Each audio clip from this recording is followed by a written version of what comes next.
Good evening, ladies and gentlemen. My name is Rachel Foss, and I am Head of Contemporary Archives and Manuscripts here at the British Library. It's my pleasure to welcome you all to the library this evening for tonight's event to celebrate the life and work of Ruth Prawer Jhabvala, a remarkable writer and a remarkable woman. We're going to hear from a very distinguished panel of speakers who will discuss her life, her writing, her influence and her legacy, interspersed with readings from her work by Felicity Kendal and Simon Callow, as well as filmed readings by Madhu Jaffrey. Our chair, or MC, for this evening is the broadcaster, journalist and cultural commentator Razia Iqbal, so we are all round in excellent hands. In 2013, the library was honoured to receive the bequest of Ruth Prawer Jhabvala's archive, a gift that was motivated by a profound personal generosity, as well as a feeling of gratitude towards the country in which she'd spent much of her youth. You'll be hearing more about the archive in just a moment, but I'd like to say that it is a huge privilege for the British Library to have been able to take in this collection. It joins our ever-growing collections of contemporary literary archives, among them, to mention just a few, those of Angela Carter, Beryl Bainbridge, Hanif Qureshi, Shiva Naipaul, Graham Swift, John Berger, J.G. Ballard, and the archive of Harold Pinter, whose papers include an aborted draft of his screenplay adaptations of The Remains of the Day, a project that Pinter gave up, but was subsequently taken up and realised by Ruth.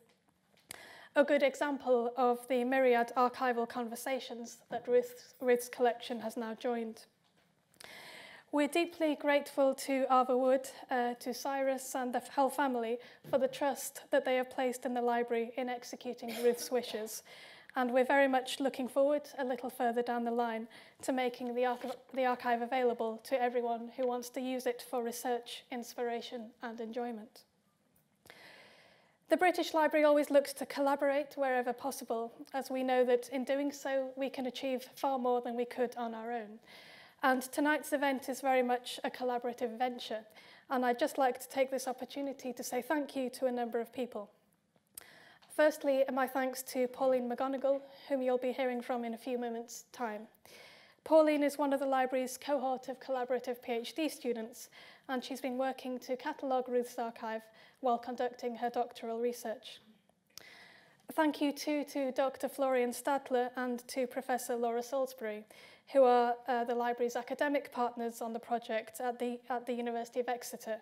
And they've given a great deal of their time, their advice and expertise at every step along the way, and particularly in preparing for tonight's event. And above all, I'd like to say thank you to Ava Wood, Ruth's daughter, who has worked tirelessly to shape this evening's celebration and to make it happen, and whose generosity and support continues to be invaluable to all of us here at the library. I'm glad to say that there's going to be a bookstall stocked with several of Ruth's works, which will be in the foyer outside just after the event. So please do stick around afterwards if you can, and come and buy a book. So welcome to you all again. I think we're in for a fascinating evening. And I'm now going to hand over to Ava, who is going to say a few words.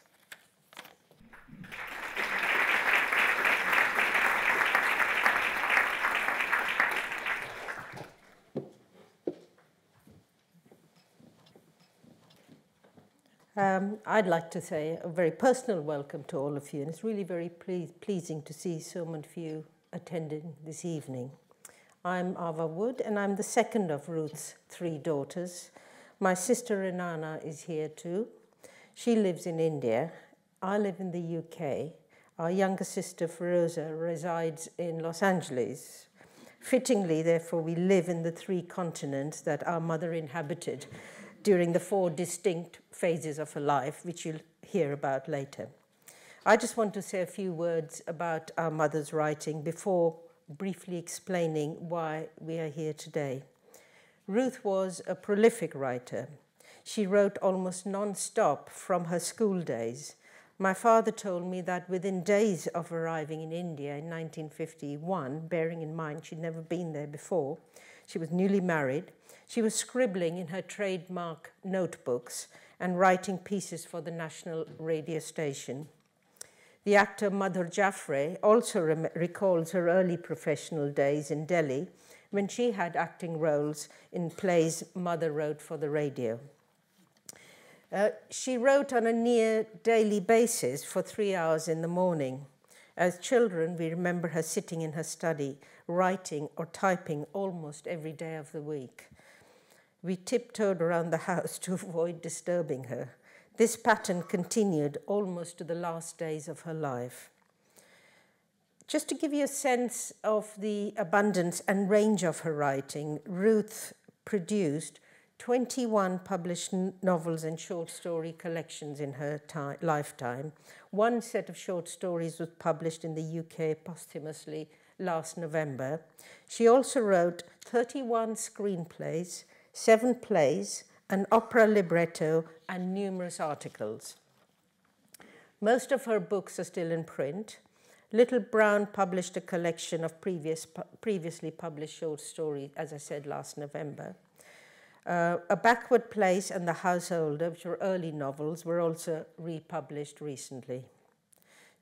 This evening gives us an opportunity to celebrate Ruth's life and work with a number of illustrious people she regarded as lifelong friends. Mother's dear friend Catherine Freeman will speak about Ruth's extraordinary background and how it shaped her as a person and world-class writer. James Ivory, who entered our lives with Ismail Merchant in 1961, is here to say something about his 50-year collaboration with her and the many films they worked on together. Another long-standing and close friend, family friend, Anita Desai, will speak about Ruth's writing, including her place in Indian literature. Actors and friends Simon Callow and Felicity Kendal will each read from one of her novels and a short story. There will also be 2 recorded clips of Madhur Jaffrey reading from early novels, The Householder and Amrita. And the family is deeply, deeply grateful to the contribution for giving so generously of your time and energy. Thank you again. Let me explain why this event is being held here. As many of you know, our mother was born Jewish in Nazi Germany and escaped to England at the last possible moment in 1939. Where she was given an English citizenship and an English education. On 17th February 2013, during her final illness, she dictated the following words to my sister Renana. I would like all the papers relating to my prose writing to be donated to the British Library in London. This is in deep gratitude for my life, in brackets 1939, the wonderful education they gave me, the English language itself, my great love of reading and trying to write, all of which have sustained me throughout my life. Thank you all very much. Following her death in New York very soon after, Catherine and Nick Perrin of Maya Publishing Services contacted the British Library on behalf of the family. Quietly but very efficiently, Rachel Foss, you just heard from, arranged for the transfer of Mother's papers to the library in accordance with her wishes. 11 large boxes of this valuable material were transported from New York. The library then set about advertising for a candidate to archive the papers as part of a doctoral project in collaboration with the English department at Exeter University under the guidance of Dr. Florian Stadler. Pauline McGonigal was appointed in the summer of 2015. She has been working her way through the 11 boxes. It is a treasure trove of material, which has surprised me as well, what she's found. She has painstakingly unearthed and archived every piece of paper that emerges from these boxes. You will hear from Pauline in a moment, but I want to take this opportunity to express the family's gratitude to the library for appointing Pauline. She has considerable knowledge of our mother's life and work, a genuine love for the writing, and a passion for exploring the person behind the stories, the novels, and the prose. This evening is intended to give you a flavour of the papers Ruth rightly determined should be donated to the library. In addition to thanking the library for this wonderful event, my wish is that this evening of conversation, reading, and introduction to the papers will encourage you to revisit or discover Ruth's immense output. I pass you over to Pauline now, who will explain her role in documenting and exploring Ruth's papers. Thank you.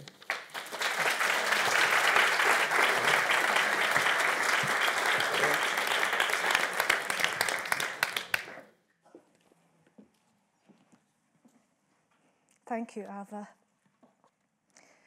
We're here tonight to hear from those who knew Ruth Prawer Jhabvala personally, from those who worked with her collaboratively or knew her as a writer, as a friend, and we will hear readings from those who have already performed her work in film.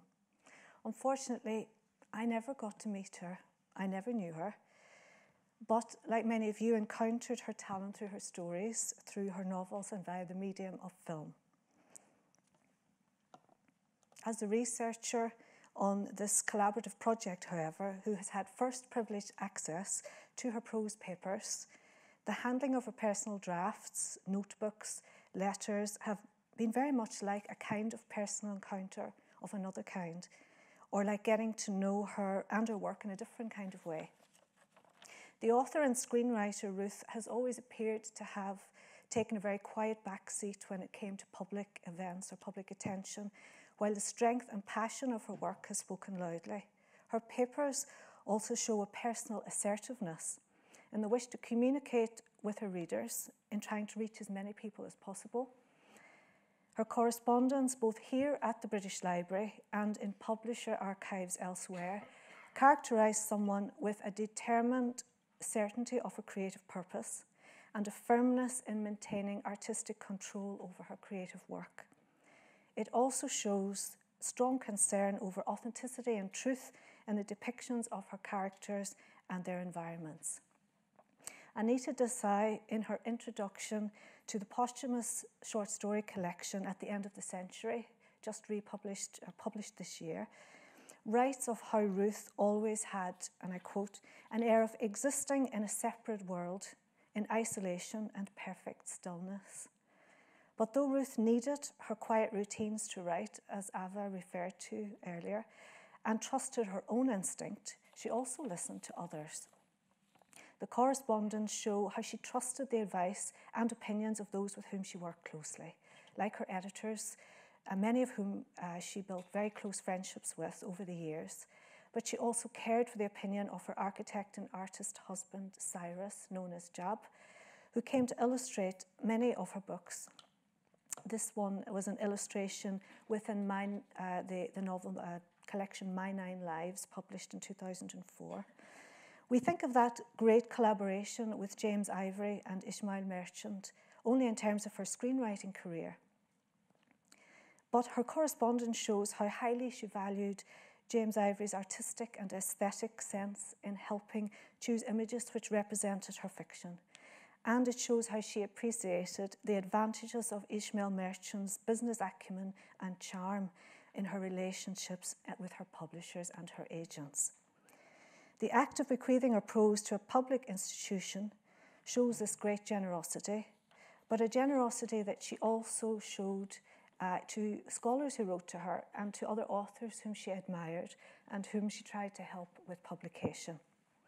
Even in 1984, 7 years after winning the Booker Prize and having had a BAFTA for Heat and Dust, she claimed in a letter to be shocked on receipt of the MacArthur Fellowship Award in America. She called it a legacy left by some unknown benefactor and compared it to a lottery win. Her description was like a tremendous piece of good luck that has happened to land in one's lap. Legacy, lottery, and good luck. 3 words which describe exactly what I felt having received this collaborative doctoral award to work on Ruth Prawer Jhabvala's papers, funded by the Arts and Humanities Research Council under dual supervision by University of Exeter and the library here. The 5-year part-time project, which started in 2015, has involved a complete overview of all the materials in those boxes. The cataloguing process is just starting, and chapters of a written thesis have been ongoing and evolving. We're now halfway through that project. I'm examining her prose under the theme of disinheritance. This theme comes from the title of a remarkably frank and autobiographical essay, the text of her acceptance speech on receipt of the Neil Gunn Fellowship Award given in Edinburgh in 1979. Although my focus is on the material based here at the British Library, research has led me to connect this correspondence with that held at other institutions, the archives at Reading University's Special Collections and those at the National Library of Scotland in Edinburgh. The collection at the British Library comprises notebook drafts of her prose works, typescript versions, correspondence, including telegrams and letters, aerograms, handwritten and typed notes from agents, publishers and friends, examples like these. There are also envelopes containing floppy disks, if anyone remembers what they are, which we had to convert to files, which was quite difficult, scrapbooks, critical articles, drafts of plays, and copies of her husband's drawings, one which you saw earlier. There's also a photocopy of her earliest publication that we know of in a Coventry school magazine, where she spent 1939 to 1940, aged 11 to 12, having arrived with her parents and brother as a refugee from Callow. Much of the material in the notebooks and scraps of paper inside reflect the DNA of many of the readings from which you will hear samples tonight. These first drafts contain a germ of her ideas and structured plans on how stories would take form. Most of these are helpfully numbered by page and dated accurately. Nice for me, that is.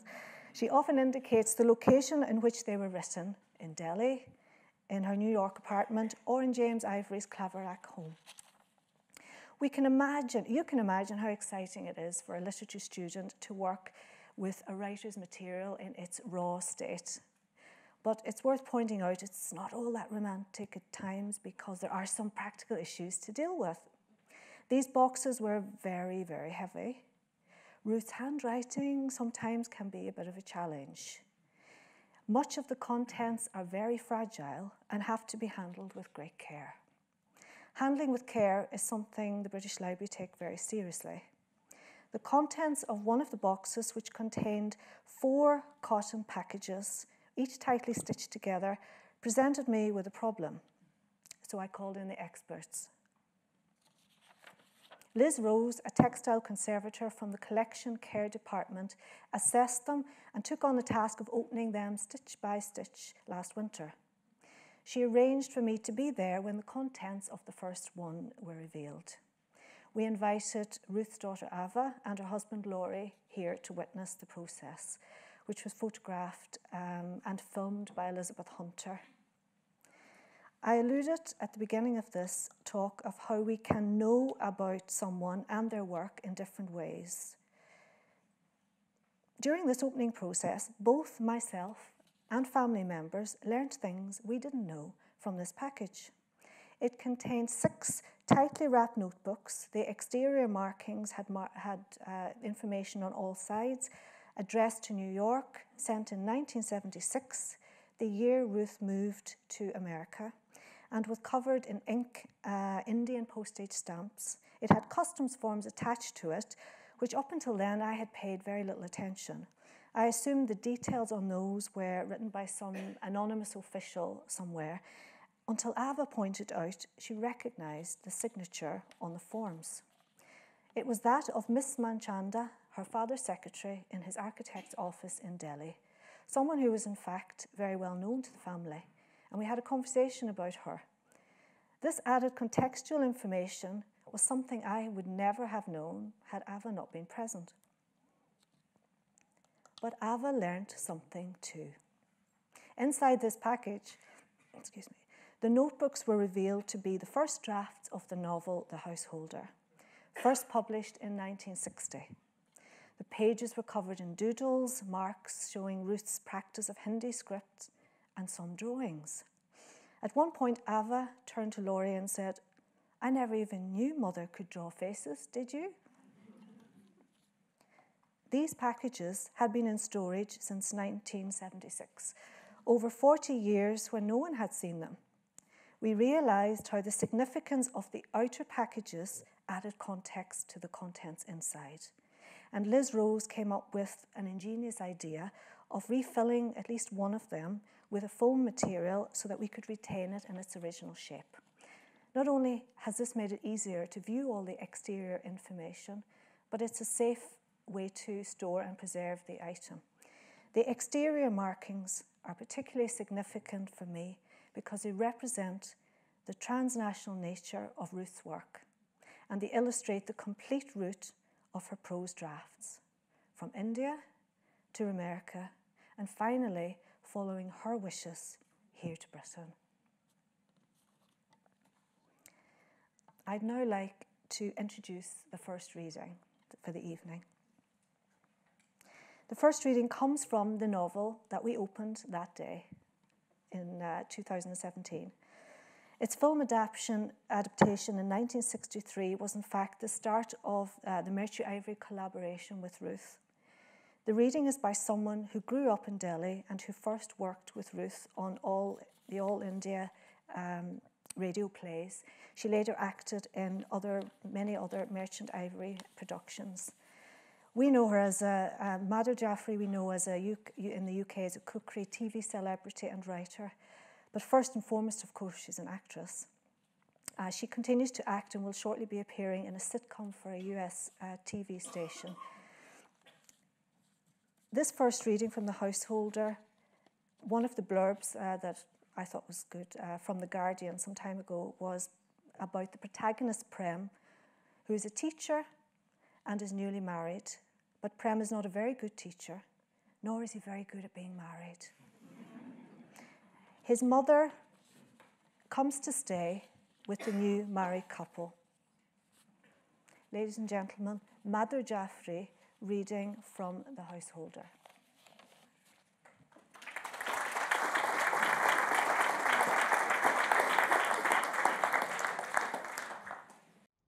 Be careful with that jar, Prem's mother said. It's your favourite pickle. Prem smiled rather sheepishly and helped her climb into the tonga. Are all my things here? She asked. They won't fall out. She had a lot of baggage.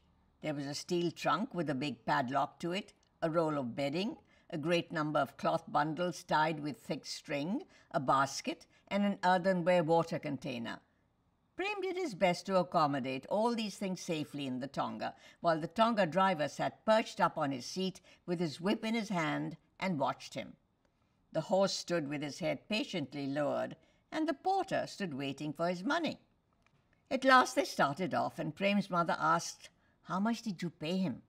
When Prem told her, she said, "That is too much. I never give more than 2 annas to a porter. They don't expect more." Prem said nothing, only lowered his eyes as if he felt the justice of her rebuke. "You must learn not to be extravagant," she said, "now that you will soon have a family of your own." When they got home, she looked Indu up and down. "You don't show," she said almost accusingly. Indu turned her face away and drew her sari to hide her bashful look. Prem hovered around them. He felt nervous without quite knowing why. Prem's mother sighed and said, "May it be a healthy boy." A string cot had been put up for her in the living room, and she had soon accommodated herself, her steel trunk, her earthenware water container, and her basket. She sat on the bed and began to untie her many cloth bundles. There was Prem's favourite biscuits, pickles, chutneys, guava cheese, sherbet, all of which she had made at home for him before she came. As she unpacked and displayed them, she sighed. "I know how much you love these things." Her sigh at once made clear the infinite labour she had undergone in the preparation of them. Indu went early to bed. Prem was tired and would have liked to follow her soon after, but his mother had a lot to tell him. She gave him all the news about his 4 sisters and complained about her 4 sons-in-law, One did not earn enough, another spent too much time at the club, a third expected his wife to massage his legs every evening, and the fourth made too many children. All of them were lacking in respect toward their mother-in-law. If your father had been alive, she kept saying, things would have been so different. And she wiped her eyes with the corner of her sari. Prem's sisters were all considerably older than he was, and though he was fond of them, he was not as interested in their affairs as his mother's lengthy recital assumed. Besides his sisters and their families, the only other topic on which she cared to dwell was that of Ankpur College and its principal. Things are becoming worse and worse, she reported. He is ruining that college. All your father's life work, he is undoing. Prem shook his head and tried to look troubled, though really he had never had much affection for Ankpur College. It was housed in a grim 19th century Gothic building which had once been the municipal offices, and its main purpose was to turn out graduates to fill the lower rank posts in the UP civil service. Just think, his mother said, in this year's BA results, there was no one in first division and only 4 students in the second division. Prem clicked his tongue, as seemed expected of him. What sort of man is he to replace your father, his mother demanded. And his wife. Here she had a lot more to say. Prem did not listen very carefully. He was wondering when she would allow him to go to bed. Indu was probably asleep by now. At last his mother said, "Come, son, I've had a tiring journey." Prem left her and lay down next to Indu in their bedroom. He fell asleep in a somewhat gloomy state of mind. I remember those scenes.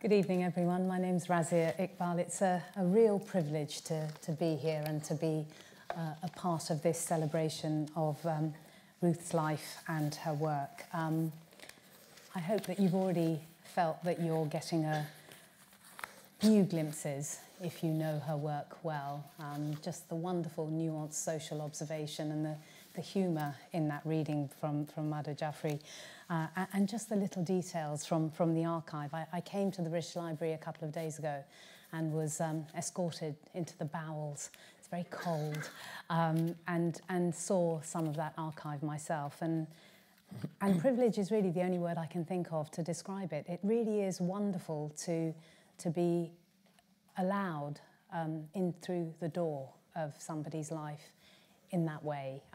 It's both private and, of course, now will be completely public. It's very special. Catherine Freeman is sitting next to me, one of Ruth's oldest friends, a pioneer in her own right. After she read English at Oxford, she was the first female producer and director at Panorama at the BBC, where she met the illustrious foreign correspondent Charles Wheeler and accompanied him to India. And it's there that she met and established her relationship with Ruth. Catherine, why don't you reflect for us? I will try to do that. I will. I was told I only had 6 minutes to cover 60 years of friendship, yes, which is tricky, very tricky. And but you're going to do it. We know I'm going you are. to have a shot. I'm going to have a shot. I'm no preamble then, straight in. However, I had thought that I might be able to do it all through letters from Ruth to me. British Library, eat your heart out. I've got 20. But here's one of them. But Ava and Renana both said that they would like me to start by talking a little bit in detail about Ruth's very early years. And that is where I'll start, therefore. So I'll do it very quickly. I tried to get rid of the clipboard, but I don't know that I managed. Anyhow, Ruth was born in Cologne in 1927. Her parents were called Marcus Prawer, who was a Pole, and Eleanor Cohn, who was a German. They were patriotic, assimilated, bourgeois German Jews, very comfortable, good life, good, comfortable cultured life, all sorts of really amiable outings and piano recitals at home and all that sort of stuff. And that went on till 1933. One thing that I have to share with you is that Ruth, when she was first at school, has told us about this. Where are we? Wait a minute. Ruth went to school. She persuaded everybody that she wanted to get to school early and join her brother Siegbert there. And when she went to school, she was amazed because she was asked to write her first a composition, a story called Der Hase. She said something so beautiful about it, and now I'm going to cry because I can't see. Well, here we are. Okay, I started school at 6, she wrote, and learned the alphabet. And then we were told to write our first composition. The subject, a hare. In German, Der Hase. I wrote the title, and at once I was flooded with my destiny, only I didn't know what that was. I only remember that my entire absorption, delight in writing about and giving my impression of Der Hase, to think that such happiness could be. Well, I think that's very beautiful. I don't know what you think. I think it's like a Thomas Traherne poem myself. Anyhow, she had this very good life until 1933. And then the Nazis came to power, and as Ruth said, when she was 7, and Ruth said later, everyone knows what happened to the German Jews then. Eleanor, her mother, who was very patriotic, a very patriotic German, was sure that things would blow over. But Marcus Prawer, much more clear-eyed, saw it earlier and managed to get his family out of Germany to England at the 11th hour. Here, the Prawers found a quiet house in Hendon, and Ruth turned into a bookish English schoolgirl. Apparently, she learnt English in a week. I can't really believe that, but perhaps she did. She started to read widely, not only the English classics, but what she called the noble roll call of the Russians, and the French, and James Joyce and Henry James. All was going well. She was very studious and going on fine with her exams. But in 1947, her beloved father killed himself when he heard how his mother had been murdered in Poland early in the war, and 40 members of his extended family in the camps in Holland. Ruth's mother was now acclimatized to England, and she was very strong. She helped Ruth finish her studies and take up her place in London University. And this just as well, because that's where she met Cyrus Jhabvala, this gifted, charming Indian architect. After they took their degrees, they married, and Jhab took away Ruth from gloomy post-war London to Delhi, where her life was transformed. I mean, the warmth, the sky, the colours, the spices and the sweets. Ruth had a tremendously sweet tooth, although she ate very little otherwise. Okay. Well, there we go. They were very happy for 10 years in old Delhi. She had 3 lovely daughters, 2 of whom are here. And crucially, life was arranged so she could work for 3 hours every morning and then read on her bed after lunch, because other people looked after the children and the meals and the house just as well, because Ruth was extremely undomesticated. As I could give details another time, but I'm not going to. Okay, I hope I'm not overrunning. My first encounter with Ruth was in 1958. My first husband, Charles Wheeler, had been sent to India as the foreign correspondent to cover the whole of the subcontinent, and I went out slightly later. When Charles first went there, he rented a modern house in Old Delhi, one of a pair, which had been built by Jhab. So I was there on my second day unpacking, and a fragile, plaintive-looking young woman in a sari came up the garden path and said, "I am Ruth. I'm your neighbour. Have you brought any books?" I said, "Oh, yes, I have. I brought about 50. "Oh, thank God," she said. "So may I look at them?" I said, "Yeah, sure." And I opened my tongue. She took a look and she gave a little tiny scream of horror and said, "But I've already got all these." So we bonded there and then over books, which is very suitable to be in this institution and be able to tell you that. And we never looked back. And it's understandable, really, I think, that, you know, because if you love the same books, you're bound to like the person, don't you think? Anyhow, that was so. We got on very well. We enjoyed ourselves. We were young. We had ice cream and we laughed, and it was all very lovely. But there was a trouble in my own private life, which I told Ruth about, which was that my marriage, Charles, had come unstuck, actually. And I was going to have to go home and face two pairs of families who would be very disillusioned and shocked. And I was not looking forward to that at all. Ruth was, at this point, more than just a cheery friend who liked the same books, but she was an extremely kind counsellor and very helpful, truly lovely. So, but I left India then. I never thought to be back again. Can I go on? Can my next bit, please? You can very briefly. I have you to. Can, yes, you well, can very briefly. I have briefly. to, because you see, life is extremely surprising. Thinking that. But also, I'm going to carry on asking you questions when I invite Jim and Anita. Well, let me just do this bit. Absolutely. Okay? Let me just do this bit, because I mean, she said she'd let me interrupt her, but she's really not going to. Well, I've got my moment. It'll be difficult for throw me off the. Life is full of surprises, because I went back to London and in due course I remarried to a man called John Freeman, who was the editor of the New Statesman. We had 2 little boys. We lived in Hampstead, very quietly and nicely. Ruth came to see us when she came to visit her mother.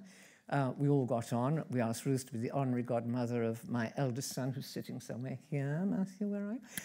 And everything was fine. And then she went home, and everybody loved Ruth, and she loved us, so it was nice. Then, 2 years later, there was a new government, a Labour government came in under Harold Wilson, and guess what? John was asked to go to Delhi as British High Commissioner. So you were reunited. That was a turn-up. When I was reunited with Ruth, and we went there, my 3rd child was born there, we had a heavenly time. And just let me say this, we had all sorts of opportunities. And of course, we got to know Jim and Ismail already then, and we were able to give the premiere, the party for the premiere of Shakespeare-Walla, one of the very first movies made by Jim. Well, that was worth waiting for. Oh, my God. That was worth waiting for.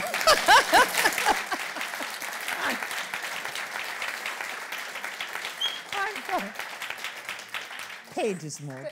Stay exactly where you are, Catherine. No. Thank you very much indeed. I'd like to invite onto the stage the writer Anita Desai, a long-standing friend of Ruth's, and James Ivory, collaborator and also long-standing friend. Please. No.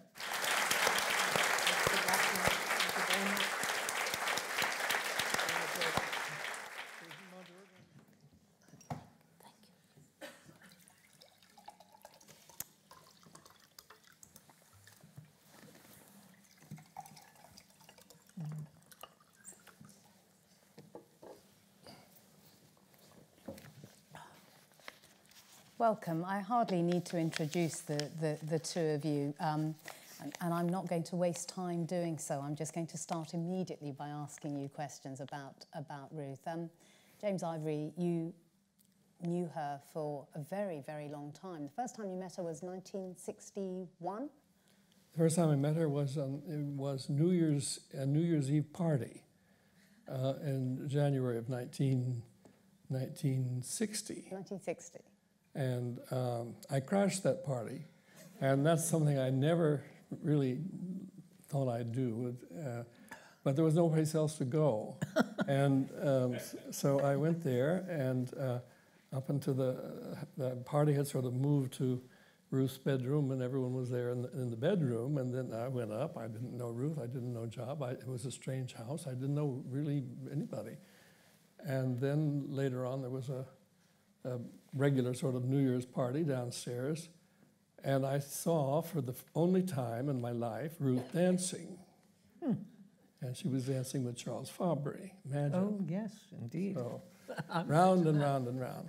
And Can you well, remember that's the how. song? But Can I you remember didn't the meet song? her. I didn't meet her at that time. I just was an observer, and I didn't actually meet her for another year or so. First impressions? First impressions of her?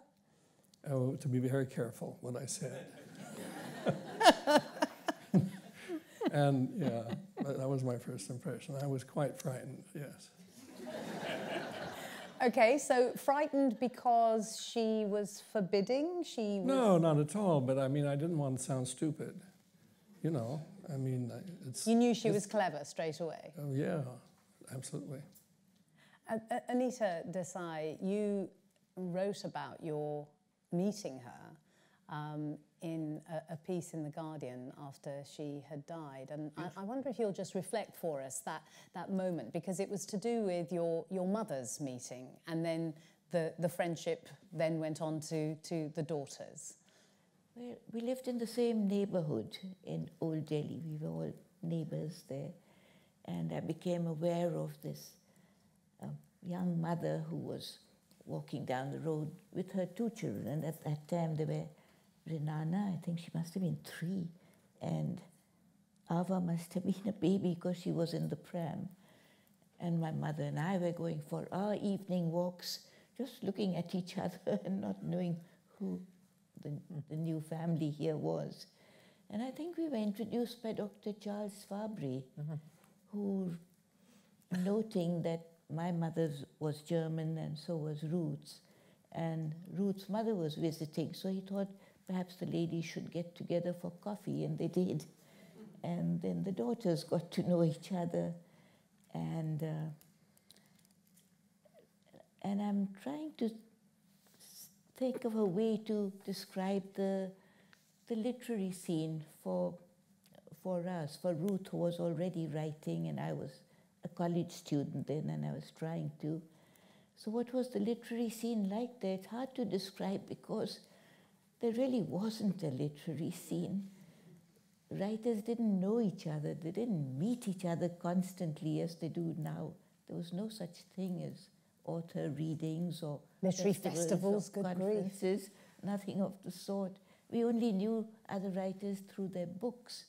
So we were always borrowing and lending books, of course. And but in a way, your literary apprenticeship came about as a result of your connection with her and you reading her books. Well, I had been scribbling away since, as Ruth was, ever since she learned the alphabet, since the age of 6. But I never thought of becoming a writer. You know, writers were grand old men like R.K. Narayan and Raja Rao. Or men, always men? No, grand old ladies too, like Atiya Hussain and Kamla Markandaya, who both lived in London for a large part of their lives. And, but we never met them or knew them. And for the first time, I met somebody who was really writing books. And one day she handed me a copy of the book that, not the one that Madhur was reading from, an earlier one, To Whom She Will, which she called To Whom She Will. Well, it was the same one, Amrita, yes, yes. I just was confused by the title. I know it is To Whom She Will. And it was published in London, and I looked at it, and there was Ruth's name in it. And she'd inscribed it to me. And she was the first published writer I'd ever met. And I thought, oh, perhaps that was what one does with one's scribbling in one's notebooks. Perhaps one day they're put into print. So yes, she was sort of a mentor to me. I was only a student then. And James, what about your encounter with Ruth in terms of her as a writer? When did you first start reading what she had written and start thinking about the possibility of collaborating? Well, I was aware of her as a writer because of her name, because she wrote short stories that appeared in the New Yorker. But I'm sorry to say I didn't read those short stories because at that point I didn't have much interest in India. And they were Indian stories, and I just sort of flipped through the next whatever it was. And I didn't really, I wasn't aware of her as a writer until I came to Delhi. And then she had a local reputation. I met people who knew her and had read her books and so forth. But I don't think I read anything of Ruth's until I read The Householder, which Ismail gave me to read, because he had an idea about making a film about reincarnation and all this sort of thing when he was out in Hollywood. He went to Hollywood to see what he could do, and he met a writer there, and she said, "Oh, you don't want to think about things like that. Here's a really good book to read. Read The Householder." And he said, "Make that into a film," and so we did. We're going and to then pause. he gave it to me to read, and I liked it very much, and I said sure. But I was being offered a totally unprepared way to make my first feature film, which is a rare offer for anybody who wants to be a director, that someone comes up and says, make a film, make this film. Well, let's pause there just for a moment. We've got another opportunity to reflect. I'd like to invite Felicity Kendal onto the stage now. Felicity was born here but raised in India, where her parents, Geoffrey Kendal and Laura Liddell, toured the nation for decades with a travelling classical theatre troupe called Shakespeareana. And she first appeared on stage as an infant, a very young child. She, of course, is also been involved with the Ivory Merchant Ivory films, and they, of course, fashioned the fictional film Shakespearewala around the Kendal troupe. Felicity is going to read from Ruth's short story, Two More Under the Indian Sun. Elizabeth had gone to spend the afternoon with Margaret. They were both English, but Margaret was a much older woman, and they were also very different in character. But they were both in love with India. And it was this fact that drew them together. They sat on the veranda, and Margaret wrote letters, and Elizabeth addressed the envelopes. Margaret always had letters to write. She led a busy life and was involved with several organizations of a charitable or spiritual nature. Her interests were centered in such matters, and Elizabeth was glad to be allowed to help her. There were usually guests staying at Margaret's house. Sometimes they were complete strangers to her when they arrived, but they tended to stay weeks and even months at a time. Holy men from the Himalayas, village welfare workers, organizers of conferences on spiritual welfare. She had one constant visitor throughout the winter, an elderly government officer who, on his retirement from service, had taken to a spiritual life and gone to live in the mountains at Almora. He did not, however, much care for the winter cold up there, so at that season he came down to Delhi to stay with Margaret, who was always pleased to see him. He had a soothing effect on her, indeed on anyone with whom he came into contact. For he had cast anger and all other bitter passions out of his heart, and was consequently always smiling and serene. Everyone affectionately called him Babaji. He sat now with the two ladies on the veranda, gently rocking himself to and fro in a rocking chair, enjoying the winter sunshine and the flowers in the garden and everything about him. His companions, however, were less serene. Margaret, in fact, was beginning to get very angry with Elizabeth. This happened quite frequently, for Margaret tended to be quickly irritated, and especially with a meek and conciliatory person like Elizabeth. "It's very selfish of you," Margaret said now. Elizabeth winced. Like many unselfish people, she was always accusing herself of undue selfishness, so that whenever this accusation was made by someone else, it touched her closely. But because it was not in her power to do what Margaret wanted, she compressed her lips and kept silent. "It's your duty to go," Margaret said, "and I don't have much time for people who shirk their duty." "I'm sorry, Margaret," Elizabeth said, utterly miserable, utterly ashamed. The worst of it almost was that she really wanted to go. There was nothing she would have enjoyed more. What she was required to do was take a party of little Tibetan orphans on a holiday treat to Agra and to show them the Taj Mahal. Elizabeth loved children.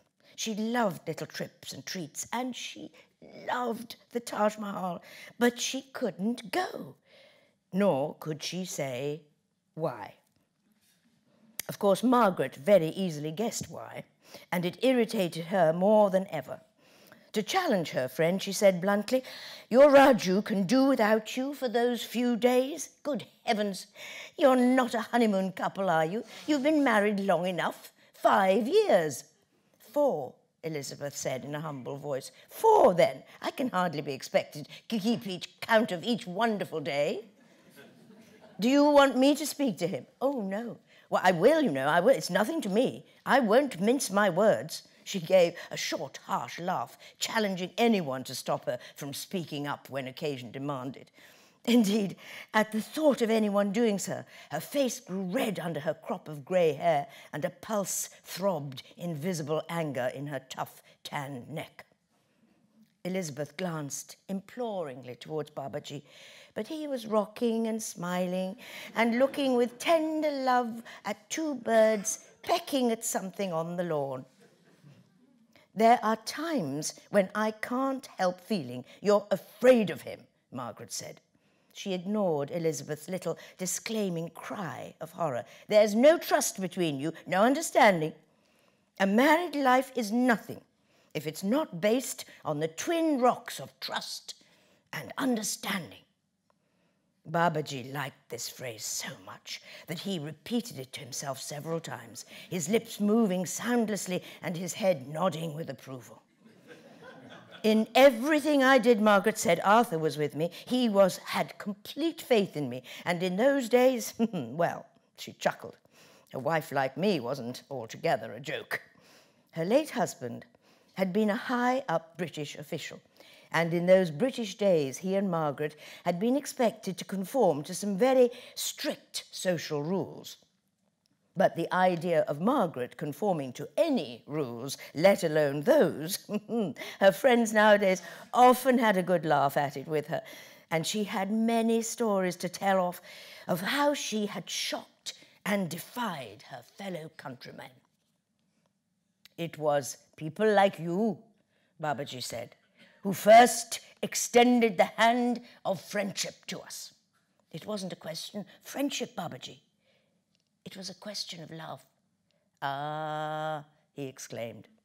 "As soon as I came here, and I was only a chit of a girl, Arthur and I had been married just 2 months. Yes, as soon as I set foot on Indian soil, I knew this was the place I belonged. It's funny, isn't it? I don't suppose there's any rational explanation for it. But then, when was India ever the place for rational explanations?" Babaji said with gentle certainty, "In your last birth, you were one of us. You were Indian."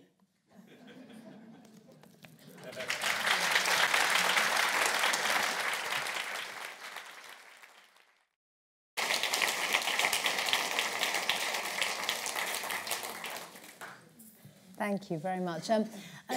Anita Desai, let's talk a little bit about some of the, perhaps not criticisms isn't the right word, but there are certainly Indian writers who have talked about Ruth's work as being a sort of Indian Jane Austen, if you like, and we get a sense of her social observations and the humour and the nuance and so on of observing Indian society very clearly in just 2 of the readings that we've heard, but there is a real sense that she isn't parodying or criticising these characters at all. And in a way, that label is incorrect, it seems to me. I don't know what you think about that. I think it is quite extraordinary, the extent to which she, the writer, inhabited her characters. She wasn't simply sitting back and observing these strangers and trying to understand them and describe them. She became them. And she felt their feelings. She saw India and she saw their lives the way they did. It was an extraordinary act of immersion. I think she's tried to explain it. I'm not sure to what extent she does when she says, I was a stranger, I was nobody. So I inhabited their homes, I inhabited their lives and persons. Yes, she saw herself very much as once a refugee, always a refugee, and a kind That's of, right. a cuckoo in the nest, if you like. I wonder, James Ivory, if you had a sense of what kind of writer she was for the screen in the context of what we're talking about, because she was so acutely aware of not having an inheritance. She said in that very, very famous, very potent lecture about disinheritance that she didn't have a tradition that she could draw on because she had moved to so many different places, and to have that taken away from her, if you like. I wonder to what extent that drew you to her, because I'm so struck by the fact that Ismail was Indian, you're American, and she was originally European, but spent so much of her time in India. Well, you know, in the very first script she wrote, the first original script she wrote, which was Shakespeare-Walla, it was all about people, in a sense, who didn't belong in India, or who once belonged or felt they belonged and were no longer welcome there, and so on. And she those were all original characters that she brought out, and I think, I don't know, that was just natural to her to be able to feel for the Buckinghams, but I don't know that quality was something that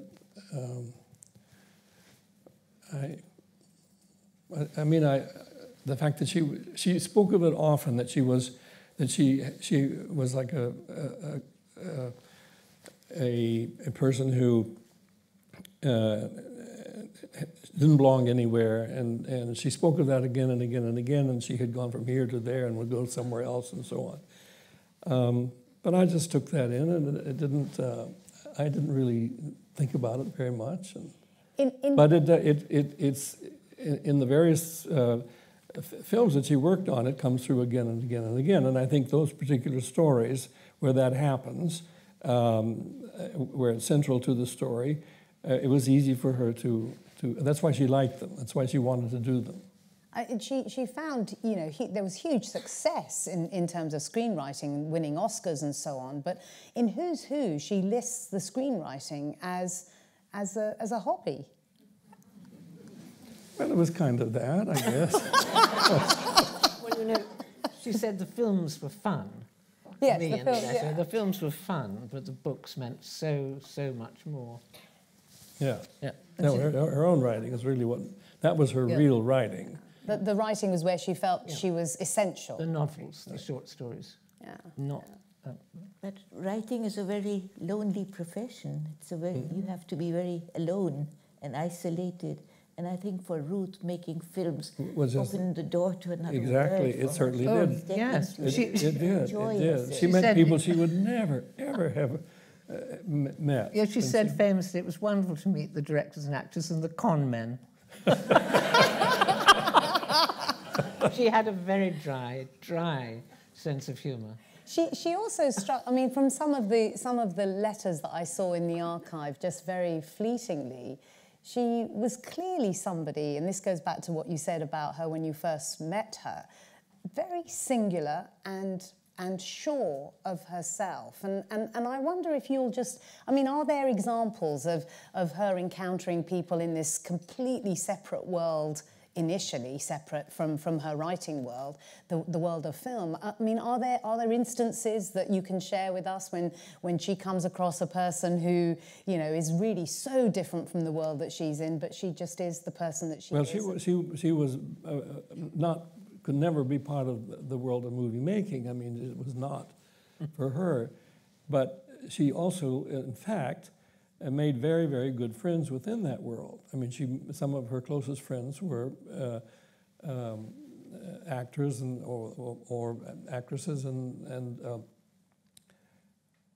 she felt for them very strongly.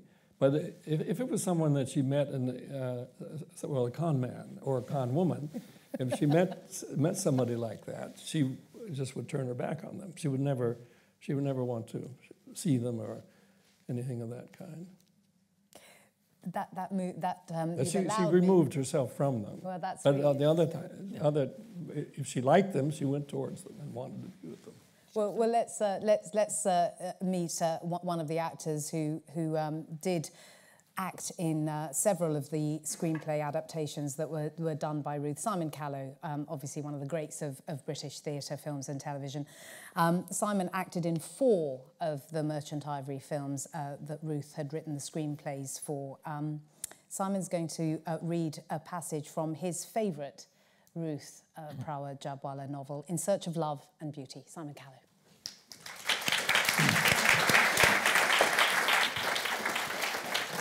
This is non-Indian Ruth. It's the beginning of the novel. Everyone always knew that Leo Kellerman had something, was something special. He himself knew it better than anyone, so he could always afford to be relaxed and confident, even when things were not going well.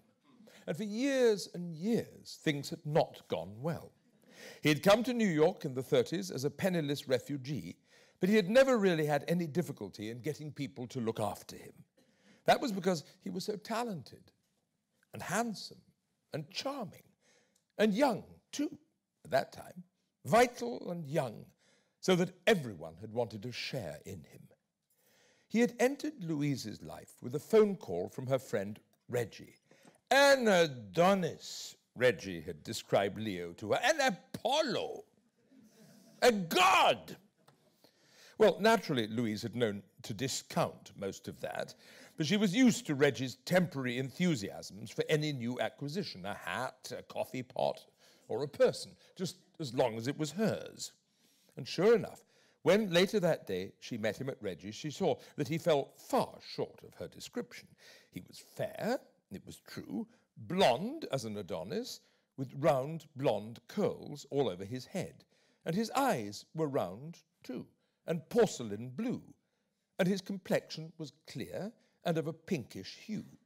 But he was certainly plumper and softer than a well-proportioned god had any right to be. There was no doubt that he was very charming. Of course, it was a perfect set-up for him in Reggie's smart Park Avenue apartment, done up in the Bauhaus style she had brought with her as absolutely the latest thing. He was being shown off amid coffee and rich pastries from Blauberg's to her circle of women friends, all, like herself and Louise, German or Austrian refugees who had managed to get their money out but felt bored and stranded. Leo thrilled them, and he knew it, and played up and shone for their benefit. And Reggie looked around triumphantly. Well, what did I tell you? And without laying aside the offhand manner that was her style, egged him on to unfold talent after talent. And, Leo, didn't you say you were with Reinhardt for a while? Only 2 years. And that poem you published in Querschnitt, well, not exactly a poem or a play in verse. No, but you must tell us about Freud. Can you believe it? He actually met Freud. Well, long ago, after Reich. After Reich, well, he shrugged, disposing of Freud. He often shrugged off things, disposing of things and people, not least of his own talents as they were brought up one by one, as an actor, an analyst, a choreographer, for a short time a political activist. He had done it all. But so far, everything was only a stepping stone, a gradual ascent towards those heights that it was his destiny to attain. They all felt it that afternoon at Reggie's, that they were in the presence of a yet undefined genius. Fortunately, he was by no means an aloof genius. He didn't just sit there and let himself be admired. It was a two-way traffic. And while he allowed them to glimpse into his soul, he also looked into theirs. Yes, he had that wonderful gift of making each one feel, even those of them who were no longer so very young or good-looking, that he was in intimate contact with her on the deepest and most thrilling level. And moreover, that he had absolutely no difficulty in understanding as well as condoning whatever secret or secret longing she might be harbouring. And while they sat there on Reggie's tubular furniture and wondered in what way he would finally make himself known to the world, they didn't realise it was in just that, in his ability to know those who, like themselves, wanted to be known, to be found out and probed to the core of their being. Needless to say, it took a lifetime of struggle and experiment and education for this special gift of his to be recognised on the scale it deserved, so that by the time he had reached his present eminence, most of the people at that original coffee party were either dead or senile, or had long ago given him up as a charlatan.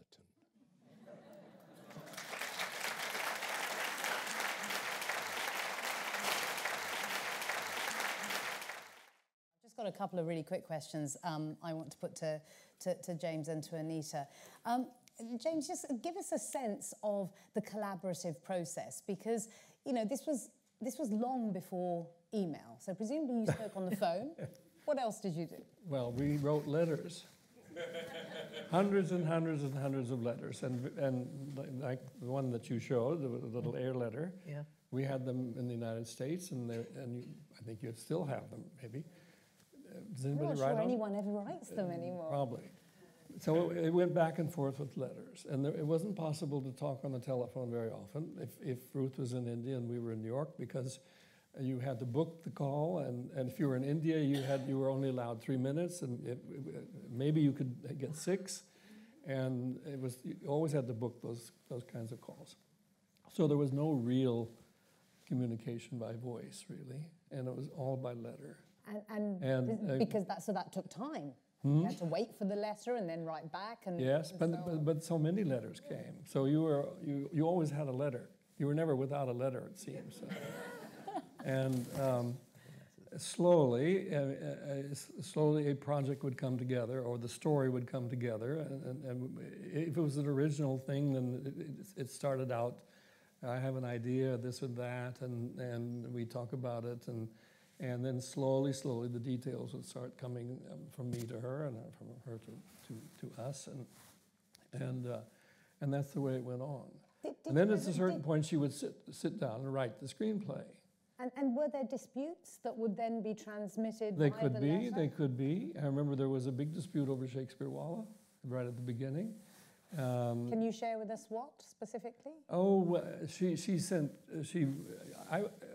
wrote the screenplay and she sent it to me, and then I don't know, I thought it needed this, that, and the other, and then so I corrected it and sent it back. Well, and that letter that she sent me to say what she it taught me so much, that letter.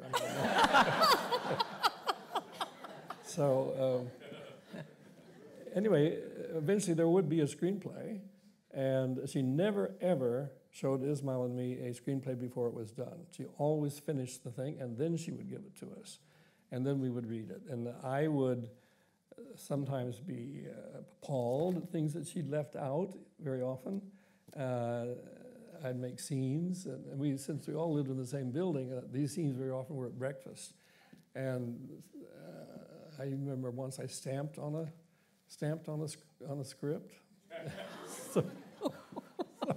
And they just laughed. Yes. So, and that's the way it went on. I mean, for all the years, really. I mean, well, once you moved to New York, it wasn't like that, of course. Yeah. We just ran up and down in the elevator on the stairs. She only lived a floor Stood on the above. script on the stairs instead.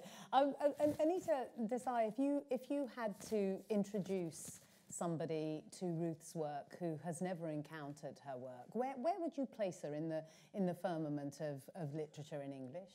I mean, I'm so struck by the fact that she was, for me, post-colonial before the term was even coined. Well, I think at the time Ruth came to India and started writing books about India, short stories and novels, she must have read the other English writers who had done so before her. And they were all really what I'd call historical novelists, people like Paul Scott and John Masters and J.G. Farrell. They all wrote about the empire and colonial history as it played out in India. And Ruth was really not interested in that. She's the first writer to have written about contemporary India, putting aside empire and all the theories of colonialism and also the history, the very, very dramatic history after all. It wasn't what interested her. She was interested in the everyday, the commonplace, the here and now. And that's what she so brilliantly conveyed. And I think that is what she was about the first writer to do so. At least that's how her work struck me. I had been reading also, as I said, grand old ladies and grand old men of letters. But Ruth was the first one who was writing about my world, our world, and which I had always myself belittled. I had thought, how could one write about just such ordinary, commonplace Who would events? be interested in reading that? No, I thought this is not really the stuff of literature. But reading Ruth's work made me see it is the stuff of literature. Well, It not is least the because of the quality of the writing. Yes, exactly. Simon Callow and Felicity Kendal, I wonder if you would share with us your reflections of encountering Ruth and your engagement with her. Well, I met Ruth actually more as a family friend, because I was very young, and my brother-in-law, Shashi Kapoor, was a very close friend of Jim and Ismail, and Ruth. By then they were quite close, and they'd made the householder together. So I first met the group, the clan, basically over breakfast, dinner, tea, Sunday lunches, and you know, in the apartments in Bombay, whenever I was there. So they were part of the family, extended family to me. I didn't view them as professional people in that sense. I mean, I was 12 or 13 or something, maybe, no, 15, I can't remember, but very little. And Ruth was always part of it and always wonderfully, gently quiet and clever at the same time, and very, very funny. But I don't know that she was like that in public, but you know, she would just come in with a sort of, you know, just act with a little comment that would make everyone just fall about. Well, her voice is full of humour in the writing. It is a huge, huge humour. Simon, what about you? She was a great laugher. Yes. And a great teaser. She loved teasing Ismail. It was extremely satisfactory subject for teasing. And Jim was exempt from this teasing, was he? Often Jim joined in with the teasing.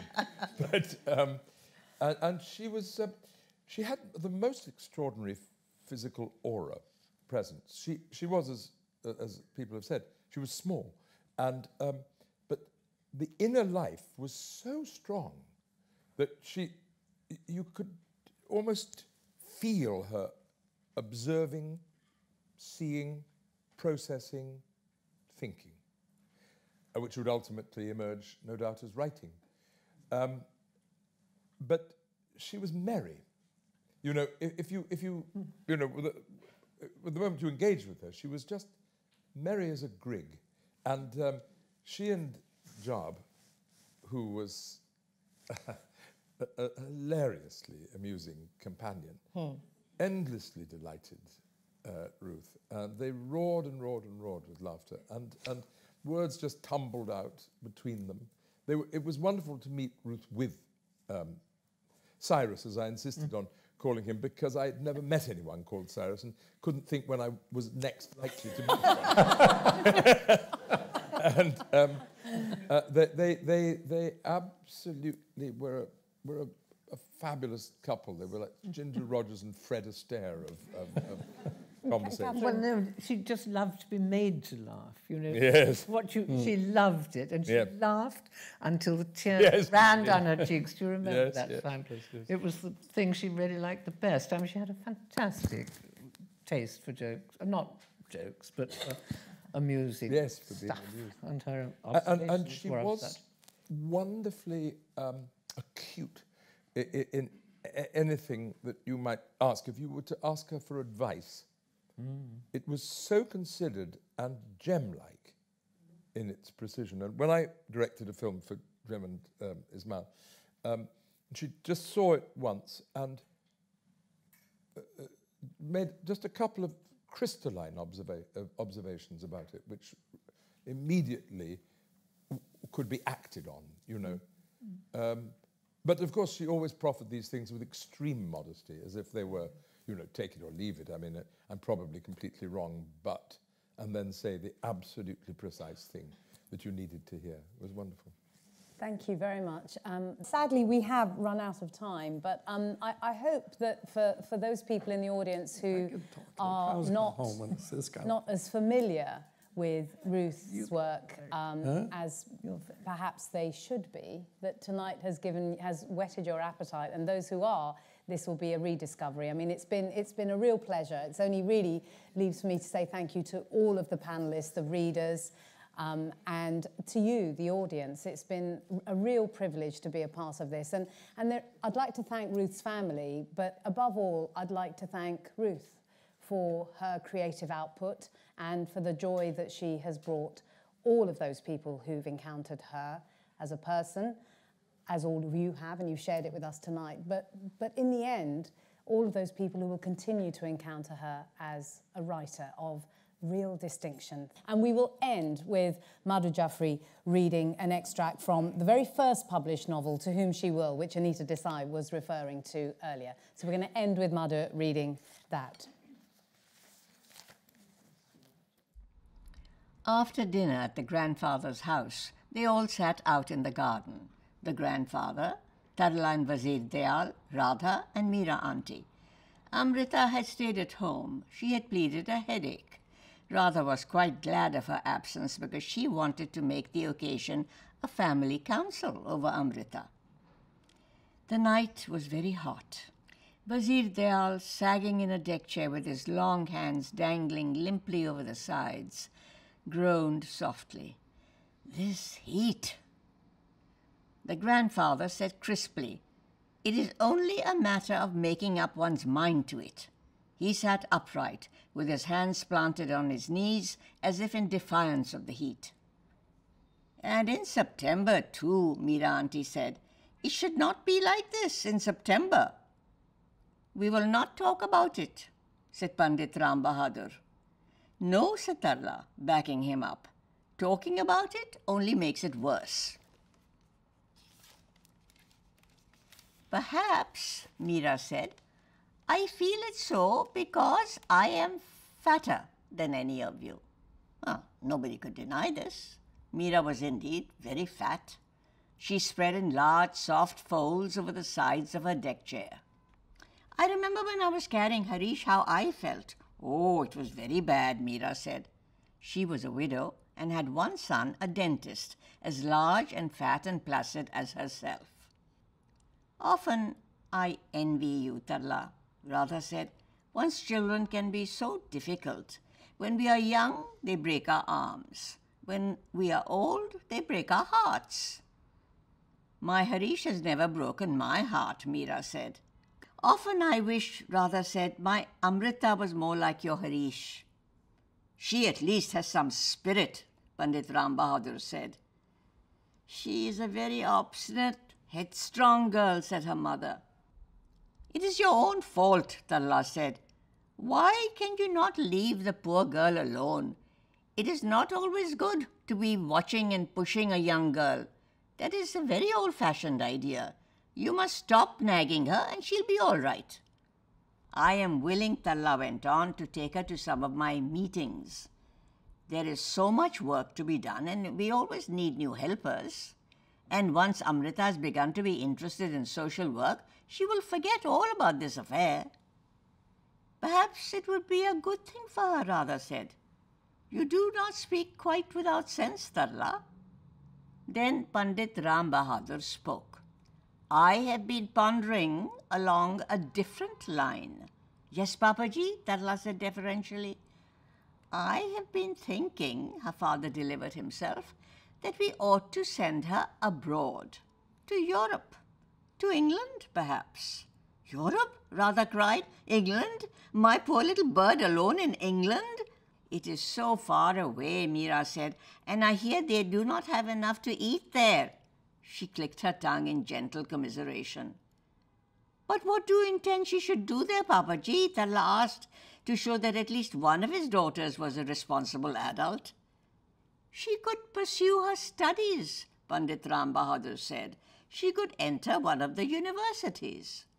Could we not perhaps send her to Bombay, Radha suggested. It's not so far away, and she could stay with Shakuntala. I also would enjoy a trip to Bombay, she went on, warming to the idea. And I will come also, Meera said. Only last week I was thinking how I would like to go to Bombay and eat ice cream at Middies. We are not speaking of eating ice cream at Middies, Pandit Ram Bahadur said sharply. We are speaking of sending Amrita to study in England. I've always thought England a very dull place, said Wazir Dayal. It's one of my prejudices. She could live in a hostel, Tarla said.